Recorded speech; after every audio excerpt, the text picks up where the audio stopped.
ওকে, একটা জিনিস কি খেয়াল করেছেন? অভিনেতাদের মধ্যে যারাই রাজনীতিতে যাওয়ার চেষ্টা করেছে, তারা সকলেই কিন্তু ব্যর্থ। অমিতাভ বচ্চন থেকে শুরু করে গোবিন্দা, থালাপতি বিজয় থেকে শুরু করে কামাল হাসান, বাংলাদেশীয় ফেরদৌস থেকে শুরু করে সোহেল রানা, আসাদুজ্জামান নূর, সকলেই কিন্তু ব্যর্থ রাজনীতির ময়দানে। কেন অভিনেতারা রাজনীতিতে ব্যর্থ? চলুন আজ এই বিষয় নিয়ে কথা বলবো আজকের ভিডিওতে। সিনেমা বা বিনোদন জগতের সকলেরই স্বপ্ন থাকে রাজনীতিতে যুক্ত হওয়ার। তাদের পপুলারিটি বা ফেমকে কাজে লাগিয়ে এমপি বা নেতা হওয়ার একটা স্বপ্ন থাকে সবার মাঝেই।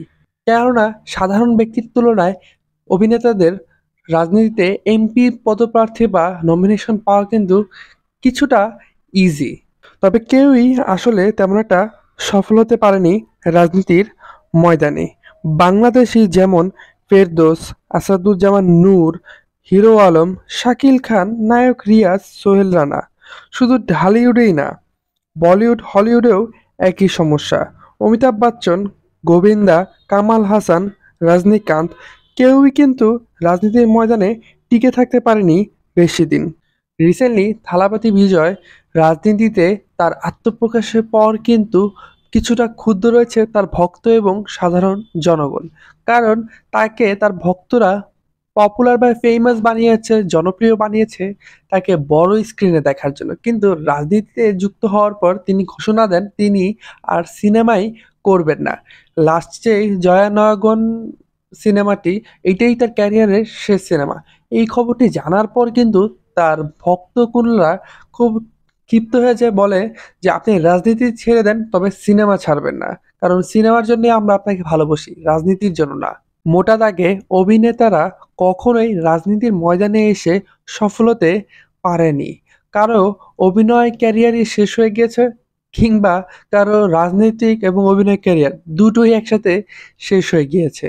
কেউ দুটো একসাথে চালাতে পারেনি এবং একটাও ঠিকমতো চালাতে পারেনি আরেকটিকে মেনটেন করতে গিয়ে। অভিনেতারা রাজনীতিতে সফল হতে পারে না শুধুমাত্র তারা তাদের ইমেজটা কন্ট্রোল করতে পারে না এবং তাদের ইমেজটা মেনটেন করতে পারে না বলেই তারা রাজনীতিতে সফল হতে পারে না। এর আরেকটি বিশেষ কারণ হচ্ছে তাদের ইমেজ কন্ট্রোল। সাধারণতই অভিনেতাদের ইমেজ থাকে সফট এবং পোলাইট। দর্শকদেরও একটা পারসেপশন তৈরি হয় যে অভিনেতারা ভালো মানুষ হয়ে থাকেন এবং তারা খুব সফট ভাষী এবং হচ্ছে খুবই মানে সোচ্চার হয়ে কথা বলেন। কিন্তু এর উল্টো দিক হচ্ছে রাজনীতিবিদরা। দুর্নীতি, মামলা, হামলা, মানে যত ধরনের খারাপ কর্মকাণ্ড আছে সেটাই করে কারা? রাজনীতিবিদরা। এরকম একটা পারসেপশন তৈরি হয়ে যায় জনগণের মাঝে। আর আরেকটা বিষয় হচ্ছে, যখন একজন অভিনেতা অভিনয় করে তখন কিন্তু তাকে কোনো দল থেকে আম দল দেখে তাকে কেউ মানে পছন্দ করে না।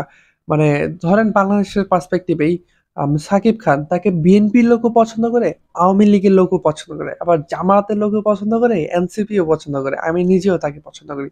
এখন সাকিব খান ধরেন বিএনপির হয়ে রাজনীতি করছে, তাহলে তার প্রতিপক্ষ কে হবে? আওয়ামী লীগ, জামায়াত, এনসিপি এই ধরনের সকল রাজনৈতিক দলই হবে তার প্রতিপক্ষ। তো এইসব কারণেই কিন্তু একটা হেটার্স তৈরি হয়, আর হচ্ছে এর ফলেই কিন্তু তার অভিনয় ক্যারিয়ারটা পুরোপুরি ধ্বংস হয়ে যেতে পারে।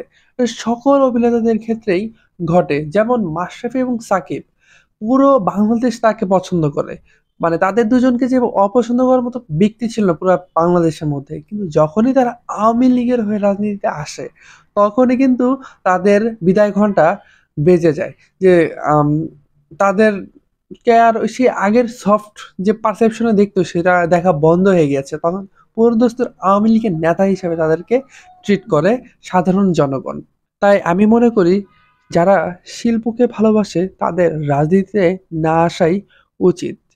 রাজনীতিতে না এসে এই সময় এবং পরিশ্রমটা তারা ব্যয় করুক সিনেমার উন্নয়ন এবং তার আম সংস্কারের কাজে।